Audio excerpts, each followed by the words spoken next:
Exercise 2.2 का question number 10th देखते हैं। तो 10th क्वेश्चन में दिया है the number of boys and girls in a class are in the ratio 7:5। The number of boys is 8 more than the number of girls. What is the total class strength. देखो question में boys और girls का ratio दिया हुआ है। ठीक है, एक क्लास में कुछ बच्चे हैं, कुछ बॉयज़ हैं, कुछ गर्ल्स हैं। उसमें से जितने भी बॉयज़ हैं और जितने भी गर्ल्स हैं उनको रेशियो में बताया गया कि 7:5 है। ठीक है, और एक चीज़ और बताया कि नंबर ऑफ बॉयज़ जो है वो 8 ज़्यादा है नंबर ऑफ गर्ल्स से। मतलब गर्ल्स जितने भी हैं, सपोज गर्ल्स अगर 10 है तो बॉयज़ 18 होंगे। ठीक है, एग्जाम्पल दे रहा हूँ, 10 और 18 नहीं होंगे। मैं एग्जाम्पल दे रहा हूँ कि अगर बॉयज़ 10 है तो सॉरी गर्ल्स अगर 10 है तो बॉयज़ 18 होंगे। इस पॉइंट को आप ध्यान रखना क्योंकि इस पॉइंट में बहुत बड़ा खेल है। ठीक है, अब आगे ध्यान देना। आगे पूछ रहा है what is the class strength. तो क्लास में टोटल कितने बच्चे हैं ये हमको पूछ रहा है।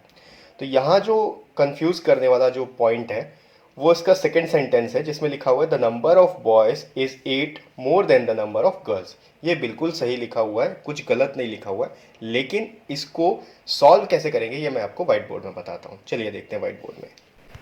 तो देखो, अगर आप मेरी वीडियोस को शुरू से फॉलो कर रहे हो तो इस सॉल्यूशन को स्टार्ट करने से पहले मैं आपको एक चीज़ याद दिला देता हूँ। मैं आपको इक्वेशन के बारे में एक बात बताया था कि इक्वेशन क्या होता है। ठीक है, इक्वेशन क्या होता है, इक्वल कंडीशन को इक्वेशन बोला जाता है। यानी कि जहाँ पर LHS और RHS को सॉल्व करने पर उनका वैल्यू सेम आ जाए उस कंडीशन को इक्वेशन कहा जाता है। ठीक है, तो इस पॉइंट को आप ध्यान में रखे रहना। इस पॉइंट को अगर आप ध्यान में रखोगे तो ये क्वेश्चन आपके लिए बहुत इजी हो जाएगा। ठीक, अब अपन देखते हैं क्वेश्चन को स्टार्ट करते हैं। क्वेश्चन में बोल रहा है the number of boys and girls in a class are in ratio 7:5। तो इसमें बॉयज का रेशियो 7 हो गया और गर्ल्स का 5 हो गया। तो let number of boys is equals to 7x and number of girls is equals to 5x। ठीक है, 7:5 के रेशियो में दिया हुआ है। अब इसके बाद अपन क्या करेंगे, जैसा क्वेश्चन में दिया हुआ है उसके हिसाब से सॉल्व करते हैं अकॉर्डिंग टू क्वेश्चन। यहाँ पर सब कंफ्यूज हो जाते हैं और सब कोई गलत कर लेते हैं। क्वेश्चन में ये बोल रहा है the number of boys is 8 more then number of girls.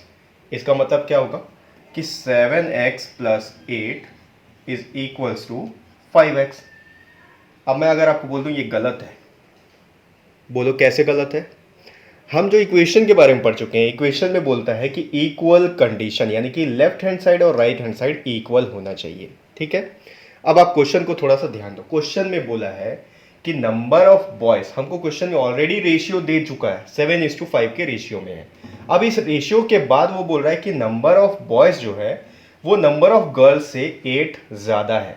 ठीक है, तो क्वेश्चन में क्या बता दिया कि 7x जो है वो 5x से ऑलरेडी ज़्यादा है। ठीक है, 7x 5x से ऑलरेडी ज़्यादा है। कितना ज़्यादा है, 8 ज़्यादा है। तो अब ये कंडीशन ये हो गया कि 7x जो है वो 5x से 8 ज़्यादा है। तो अगर ये जो 7x है 5x से 8 ज़्यादा हो गया। 7x क्या है, नंबर ऑफ बॉयज़, 5x क्या है, नंबर ऑफ गर्ल्स। तो अगर इस इक्वेशन को हमको इक्वल कंडीशन में लाना है तो यहाँ पर 8 ऐड करना पड़ेगा। ठीक है, क्यों ऐड करना पड़ेगा, क्योंकि बॉयज़ तो ऑलरेडी 8 ज़्यादा है। तो अगर हमको इक्वेशन फॉर्म करना है तो इक्वेशन का मतलब क्या होता है, इक्वल कंडीशन, दोनों साइड इक्वल रहना चाहिए।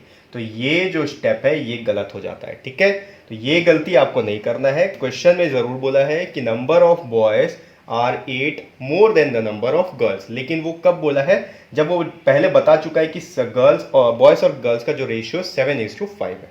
ठीक है, तो ये कंफ्यूजन आपका दूर हो गया होगा कि 7x is equal to 5x plus 8 कैसे आएगा। यहाँ पर नंबर ऑफ बॉयज़ 8 ऑलरेडी ज़्यादा दे चुका है।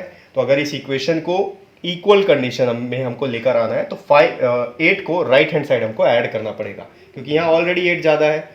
तो इक्वेशन को अगर इक्वल कंडीशन में लाना है तो यहाँ पर 8 ज़्यादा करना पड़ेगा। अब आप सॉल्व कर सकते हो। 5x को पहले इस साइड लेकर आ जाएंगे तो यहाँ पर प्लस में है, यहाँ के माइनस होगा, तो ये होगा 7x minus 5x is equals to 8। ये हो गया 7x minus 5x, 2x is equals to 8। x के साथ 2 मल्टीप्लाई हो रहा है, राइट साइड जाएगा तो डिवाइड हो जाएगा, x इज इक्वल्स टू 8/2। ये हो गया 2 1 ज़ा 2, 2 4 ज़ा 8, एक्स का वैल्यू आ गया 4। तो अब हम बता सकते हैं कि नंबर ऑफ बॉयज़ कितना होगा, नंबर ऑफ बॉयज़ 7x है, तो 7 इंटू 4, ठीक, 7 इंटू 4 हो गया 28, नंबर ऑफ बॉयज़ 28 हो गए। गर्ल्स 5x है, तो number of girls 5 into 4, 5x है तो 5 इंटू 4, 5 4 हो गया 20। तो टोटल नंबर ऑफ स्टूडेंट कितना हो गया, टोटल स्ट्रेंथ ऑफ क्लास, यही पूछा है, टोटल स्ट्रेंथ ऑफ क्लास। आप दोनों का ऐड कर दो, ये हो गया 8, ये हो गया 4, तो हो गया 48, यानी कि उस क्लास में टोटल 48 स्टूडेंट्स हैं। तो इस पॉइंट को आपको ध्यान में रखना है, ये चीज़, ये गलती आपको नहीं करना है। ये 7x is equal to 5x plus 8 क्यों आया, ये मैं आपको बता दिया। अगर इस इक्वल कंडीशन के बारे में आपको नहीं पता है तो चैप्टर के स्टार्टिंग में आपको जाना होगा, एक्सरसाइज 2.1 का जो पहला वीडियो है उसमें आप देखना इक्वेशन क्या है, मैं आपको बता चुका हूँ, और पिछले साल के क्लासेस में भी बता चुका हूँ कि इक्वेशन क्या होता है। ठीक है, तो अगर आपको ये चीज़ क्लियर है तो आपको यहाँ पर बिल्कुल भी डाउट नहीं आएगा। ठीक है, तो ये हो गया एक्सरसाइज 2.2 का 10th क्वेश्चन।